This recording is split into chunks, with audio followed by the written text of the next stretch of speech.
எல்லாருக்கும் வணக்கம்.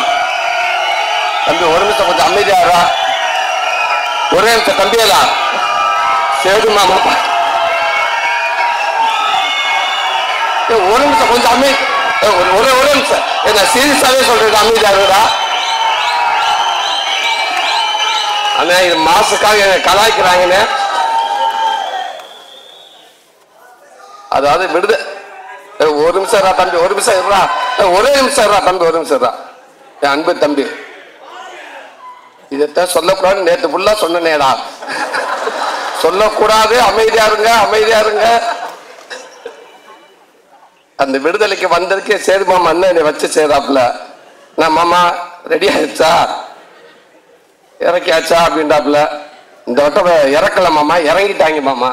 அதான் உண்மை மாமா. ரொம்ப சந்தோஷம். அங்கே வந்திருக்க நண்பர்கள் அத்தனை பேருக்கும், ஊடக நண்பர்களுக்கும், பத்திரிகை நண்பர்களுக்கும் என்னோட வணக்கத்தையும் நன்றியும் தெரிவிச்சுக்கிறேன். என் அன்பு தம்பிக உங்களுக்கும் ஒரு பெரிய நன்றியை தெரிவிச்சுக்கிறேன்.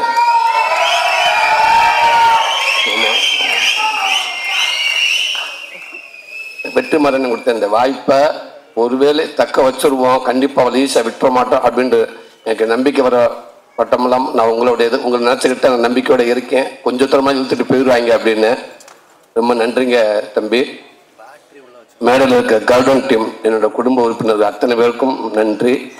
இங்கே சிறப்பு விருந்தினராக வந்திருக்கும் சினிமாவின் முக்கியமானவங்க, தலை சிறந்தவங்க, என் அண்ணனுங்க, என் தம்பி, இத்தனை பேரும் உண்மைக்கே சொல்கிறேன், எனக்கு ஒரு மாதிரி பதட்டமாக இருக்கு. இந்த மேடை எனக்கு திருப்பி இப்படி ஒரு மேடை எனக்கு அமையுமா இல்லை யாருக்கு அமைஞ்சிருக்குன்னு தெரியல.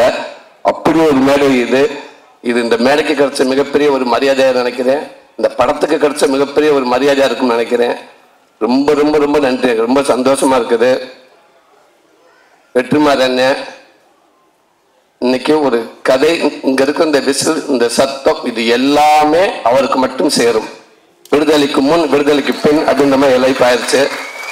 இந்த அத்தனை இதுவும் அவரை சார்ந்ததேன். அவர் மேல எப்படி எங்க அண்ணன் ஆறுதல் வச்சு அந்த கேமரா அப்படி லைட் வரப்ப அவங்க அசிஸ்டன்ட் தர்மாப்பில் வச்சு பவுன்ஸ் பண்ணி ஆர்டிஸ்ட் மேல அடிப்பாங்களோ அதே மாதிரி இந்த வர விசில் சத்தை எல்லாமே வெற்றிமாறன் மேல பட்டுதான் என் மேல வரும்னு நான் நினைக்கிறேன். ரொம்ப நன்றினே. இங்க ஒரு கதை நாயகனா இந்த மேடையில எனக்கு ஒரு பங்கு இருக்கு அப்படின்ட்டு நான் உரிமையோடு நிக்கிறேன்னா அது காரணம் நீங்க தானே. நினைச்சு கூட பார்க்க முடியாது, நீங்க தானே, நீங்க மட்டும் தானே. ரொம்ப ரொம்ப நன்றிங்கண்ணே. அதாவது நீங்க கொடுத்த இந்த விடுதலை படத்துல, நீங்க கொடுத்த அந்த வாய்ப்புல, அதுல கிடைச்ச அனுபவத்துல தானே இந்த கதன படமே உருவாச்சு. அதுதானே உண்மை,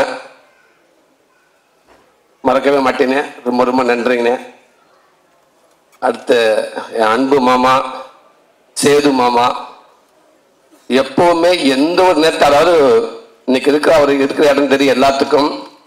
இந்தியாவில் எந்த டீ கடையில் போய் வடை வாங்கி சாப்பிட்டா கூட அந்த பேப்பர்ல மாமா முகந்தே இருக்குது. ரூபா நோட்ல எத்தனை மொழி இருக்கு அத்தனை மொழியில் நடிச்சாப்புல. அவருக்கு ஒரு நடிகர். நம்ம தமிழ் சினிமாவுக்கு இப்ப இன்னைக்கு இருக்க ஹீரோக்கள் உண்மைக்கு ஒரு பெரிய ஒரு பொக்கிஷம். சந்தோஷ் மாமா, உன்னுடைய பேச எப்பவுமே நான் உன்கிட்ட பேசுறப்ப இல்ல மற்றவங்க பேசுறப்பவோ நான் எங்க இருக்கேன் நீங்க எங்க இருக்கேன் அப்படின்ற உணர்வை நீ யாருக்குமே கொடுத்ததே இல்லை. யாருக்கும் அப்படி உணர்வை கொடுக்கவே மாட்டேன். எனக்கு அப்படித்தான் நினைக்கிறேன். ஒரு விஷயத்த நான் கேட்டா கூட டக்குனு ஓகே, அது ஓகே மாமா, தன்னடா மாமா, அடுத்த வாடா, அடுத்த விஷயத்துக்கு வாடா அப்படின்னு அதை மறக்கடிச்சிருவேன். ஒரு சின்ன மீம்ஸ் வந்தாலும் ஒரு சின்ன வீடியோ வந்தாலும் எங்க வந்தாலும் உடனே அதை பார்த்துட்டு எனக்கு உடனே போன் பண்ணி அம்மா அந்த வீடியோ பார்த்துட்டா, டே ரொம்ப நல்லா இருந்துச்சுடா, டே அந்த இடத்துல நீ பேசுனது ரொம்ப பக்குவமான பேச்சுடா, அந்த பேச்சு அது எனக்கு ரொம்ப பிடிச்சிருந்துச்சுடா, அழகுடா அழகுடா அப்படின்னு சொல்லிக்கிட்டே இருப்பேன். இதுக்கான ஆடியோக்கு நீ வரணும் மாமா நான் கேட்குறப்ப கூட டக்குன்னு மாமா 21 வந்துருவேன்டா, ஓகேடா, இது சொல்ல மறந்துட்டேன்டா, ஒரு வீடியோ ஒன்று பார்த்தேன், ஒரு எக்ஸசைஸ் வீடியோடா, அது நம்ம ஜிம்முக்கு போகிறதுக்கு அது ஒன்று விருப்பம் தான், நீ போகாமல் கூட போ, ஆனால் ஒரு எக்ஸசைஸ் வீடியோ ஒன்று நல்ல ஒரு நல்ல வீடியோ ஒன்று பார்த்தேன்டா, அதை நான் உனக்கு நான் அனுப்பிட்டு நீ பாடுறா அப்படின்னு சொன்னாப்புல. அப்படி ஒரு நண்பன் மாமா. அதுக்கப்புறம் தான் ஹீரோ. அது எப்பவுமே விட்டு கொடுக்காம எனக்கு எல்லாத்தையும் இருக்கு மாமா. ஐ லவ் யூ மாமா. ரொம்ப நன்றி மாமா. எங்க அண்ணன் சசிகுமாரனே, உண்மைக்கு டைரக்டர் சார் சொல்ற மாதிரி இந்த கதை எல்லாம் ரெடியானதுக்கு அப்புறம் உங்க செஷன் இருந்தா நல்லா இருக்கும் அப்படின்னு சொன்னோடனே அவ்வளவு சந்தோஷம் எல்லாத்துக்குமே. டைரக்டர் சார் சொன்னோன்னே எனக்கு எல்லாத்துக்கும் ரொம்ப மகிழ்ச்சி. எப்படி கேட்கறது மட்டும்தான் தயக்கம். குமாரன் யோசிச்சுக்கிட்டே இருந்தாரு. டேரக்டர் அதே சொன்னேன், எப்படி கேட்கலான்டா? அப்போ நான் சொன்னேன், கேட்டு பார்க்கலானே, பழக்க வழக்கத்துக்காக மதுரைக்காரங்க கொலை கூட பண்ணுவாங்க அப்படின்னு சுப்பவங்க அண்ணன் டைலாக் கேட்டு இருந்தாரு. அதனால குத்துனை நண்பனா இருந்து இதுதான் மறந்துடுவேன், ஒரு வண்டி கரெக்டா போயிட்டு இருக்குடா, குத்துனை நண்பனா இருந்தா செத்தாலும் சொல்லக்கூடாதுன்ற மாதிரி கூப்பிடுற நண்பனா இருந்தா பாகிஸ்தான் பார்டரோட வந்து என்ன வந்து கேட்பாரு எங்க அண்ணன், அதுக்கு அப்படின்னு சொல்லுவாரு. கண்டிப்பா செய்வான்னு சொன்னி அப்படியே நல்லா இதே போல நீங்களே போய் கேட்டுருங்க அப்படின்ட்டாப்புல. டேரக்டர் சார், அண்ணே நான் மட்டும் கேட்க மேலே குடும்பமா போய் மொத்தமா கேட்போம்னு. இல்லை சார் நீங்க முன்னாடி போய் கேளுங்க, இல்லை புடிச வீட்டுக்கு அனுப்புங்க, அதுக்கப்புறம் நான் என்ன பின்னாடியே வரேன் அப்படின்றாரு. அப்போ வெற்றி அன்னைகிட்ட வந்து சொன்னேன், வெற்றி அதான் சொன்னாரு, கிடைச்சா அதை விட இது எதுவுமே இல்லை, ஆனால் அவர் எப்படி பண்ணுவாரு அப்படின்றாரு. என்ன முயற்சி பண்ணி பார்க்குறேன் அப்படின்றோம். அப்போ எல்லாமே சேர்ந்து டேரக்டர் ஈரா சரவணன் கிட்ட போய் கேட்டோம். அவர் அப்படியே அண்ணே கேட்போம் அப்படின்றாரு. அண்ணே கேளுங்க, அண்ணங்கிட்ட பாசிட்டிவா வந்தா எனக்கு போன் அடிங்க, நெகட்டிவா வந்தா குமார் அண்ணன் அடிங்க அப்படின்ட்டு. ரொம்ப ஆசைப்படாது அவர் தான் அப்படின்னு ஓகேன்னு சொல்லிட்டு பேசிட்டு உடனே லைன்ல வந்துட்டாரு. அண்ணா என்னாச்சுன்னு இல்லைண்ணே, அண்ணே ஓகேன்ட்டு ஏன் தயங்குறேன், அவனுக்கு தானே பண்றேன், நான் கண்டிப்பா பண்றேன், டேரக்டர் சார் எப்போ ஃப்ரீ ஆக சொல்லுங்க, கதை கேட்போம், நான் கண்டிப்பா பண்றேன்னு அவர்கிட்ட சொல்லிருங்க ஃபர்ஸ்ட் அப்படின்னு சரவணன் கிட்ட சொல்லிட்டாரு.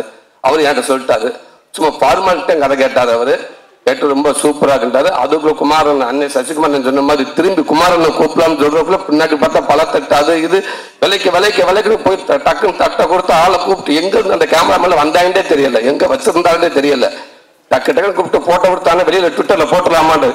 இருங்க கொஞ்ச நேரம் இருங்க, என்ன அவர் ஃபர்ஸ்ட் நம்மள்தான் வந்து பார்த்தாங்களா, நம்ம தான் ஓகே சொன்னோமா அப்படின்னு ஃபர்ஸ்ட் யோசிக்கிட்டுங்க. அதுக்கு இன்னும் நினைவுக்கே வரலங்க எங்க அண்ணன். அதுக்குள்ள ஏங்க எல்லாம் நியூஸ் கொடுக்க பாக்குறீங்க, இல்லைங்க டக்கு சூட்டோட கொடுத்து விட்டுருவோங்க, நியூஸ் ஆக்கிடுவோங்க.